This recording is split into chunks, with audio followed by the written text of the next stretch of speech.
Friends, मेरा नाम शिप्रा भटनागर है और आप सभी का मेरे चैनल पे बहुत बहुत स्वागत है। आज मैं आपको बहुत अच्छी मोटिवेशनल स्टोरी बताऊंगी जिसका नाम है कर्म करिए फल की इच्छा मत करिए और कुछ कर्म करिए इंतज़ार मत करिए। भगवान भी उनकी मदद करते हैं जो अपनी मदद खुद करते हैं। तो चलिए आइए देखते हैं। ये स्टोरी एक साधु महाराज की है जो एक गाँव में रहते थे। वो भगवान पर बहुत भरोसा करते थे और उन्हें पूरा भरोसा था कि किसी भी विपत्ति में, सिचुएशन में भगवान उनका साथ देंगे और उनको हर सिचुएशन से अच्छे से बाहर निकाल लेंगे। तो वो हमेशा तपस्या में लीन रहा करते थे। लोग हमें अक्सर आते जाते उनको देखा करते थे और कहते थे कि ये साधु महाराज जब देखो भगवान की ही तपस्या में लीन रहते हैं। एक बार उस गांव में अचानक से बाढ़ आ गई किसी कारण से, और जब बाढ़ आ गई तो पानी इधर उधर फैलने लगा। इधर उधर आसपास पानी इधर उधर फैल गया। तो फिर कुछ लोग पहाड़ की तरफ जाने लगे। तो एक आदमी ने देखा कि साधु महाराज पेड़ के नीचे बैठ के तपस्या कर रहे हैं। तो उन्होंने कहा, महाराज चलिए, सब लोग पहाड़ों की तरफ जा रहे हैं, बाढ़ का पानी गांव में फैल रहा है, चलिए आप भी चलिए, बहुत तेजी से फैल रहा है, आप भी हमारे साथ पहाड़ पे चलिए। साधु महाराज बोले, अरे आप जाइए, मैं तो भगवान का भक्त हूँ, भगवान पर बहुत भरोसा करता हूँ, भगवान आएंगे और वो मुझे बचा लेंगे। ऐसा कह के वो व्यक्ति वहां से चला जाता है। धीरे धीरे पानी का लेवल और बढ़ने लगता है और वो साधु महाराज की कमर तक आ जाता है। अब लोग नाव लेकर इधर उधर भाग रहे होते हैं, नाव से एक गांव को पार कर रहे होते हैं कि भाई अपनी जान बचाकर यहाँ से भागे, नहीं तो पानी का लेवल बढ़ता जा रहा है और यहाँ पर अगर हम रहे तो हमारी मृत्यु निश्चित है।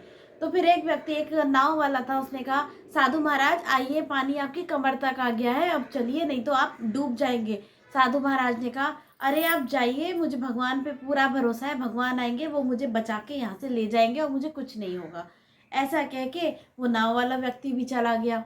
फिर अब क्या हुआ, पानी का लेवल और बढ़ने लगा, एकदम से बहुत ज़्यादा बाढ़ हो गई, पूरे गांव में पानी पानी हो गया और वो पानी पहुंचकर उनके सर तक पहुंच गया। पेड़, जिस पेड़ के नीचे वो बैठे थे, उनका पूरा सिर उस नाव में डूबने लगा। तो थोड़ा सा हाथ पैर मार के सिर्फ गर्दन उनके ऊपर दिख रही थी, वो सांस ले पा रहे थे। तभी एक हेलीकॉप्टर, अब हेलीकॉप्टर से लोगों को बचाना चालू हो गया था। तो हेलीकॉप्टर से ऊपर से एक रस्सी फेंकी गई और उन्होंने कहा, साधु महाराज, और एक अनाउंसमेंट किया गया, साधु महाराज इस रस्सी को पकड़ के ऊपर आ जाइए क्योंकि ये आखिरी हेलीकॉप्टर है, अगर आप इसको नहीं पकड़ेंगे तो आपकी जान चली जाएगी, पानी सर के ऊपर आ चुका है और आप किसी भी वक्त डूब सकते हैं, पूरा गांव पानी में डूब चुका है। तो साधु महाराज बोले, नहीं नहीं, ये रस्सी वापस खींच लो, मुझे तो मेरे भगवान आएंगे, वो मुझे बचाएंगे। और बोले, साधु महाराज सोच लीजिए, आखिरी आखिरी हेलीकॉप्टर है, इसके बाद हम आपकी कोई मदद नहीं कर पाएंगे, आप डूब के मर जाएंगे। सभी लोग सुरक्षित स्थान पर चले गए हैं, आप भी यहाँ से निकल जाइए। तो साधु महाराज ने वो रस्सी वापस भेज दी, हेलीकॉप्टर वापस चला गया और पानी का लेवल बढ़ गया और साधु महाराज डूब के मर गए और उनकी मृत्यु हो गई। मरने के बाद जब वो ऊपर पहुंचे तो वो भगवान से बहुत गुस्सा हुए। बोले, भगवान, मैंने सारी जिंदगी आपकी तपस्या करी, आप पर भरोसा किया, फिर भी आपने मुझे नहीं बचाया और मैं पानी में डूब के मर गया। तो भगवान बोले, अरे मूर्ख इंसान, मैंने तुम्हें बचाया और एक बार भी नहीं, 3 बार बचाया। मैं एक बार पैदल आया था, मैं एक बार नाव लेकर आया था और मैं एक बार हेलीकॉप्टर लेकर आया था। अब मैं अपनी गदा धारण करके खुद तो प्रकट होऊंगा नहीं। मैं, जो वो इंसान तुम्हें तुमसे बात कर रहे थे, वो मैं ही था, इंसान के रूप में मैं ही था और मैंने ही बचाने के लिए तुम्हारे लिए वो साधन भेजे थे।